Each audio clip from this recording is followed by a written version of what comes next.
Si X, hindi mo siya kaibigan. Hindi mo rin siya kaaway. Siya yung taong nakasama mo sa nakaraan na gumawa ng magandang alaala. Pero hindi na siya parte ng buhay mo sa ngayon kasi wala na kayong dalawa. Pwede siya yung dahilan kung bakit nasaktan ka ng sobra-sobra. Pero siya naman yung rason kung bakit marami kang natutunan sa pag-ibig. Kaya kung babalik man siya ulit sa buhay mo at magpaparamdam ulit, it's your choice.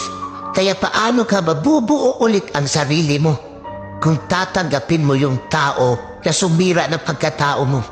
Kaya lagi mong tatandaan, kaya lapis ang gamit ng mga bata para ipaalam sa kanila na ang mali ay pwede pang itama.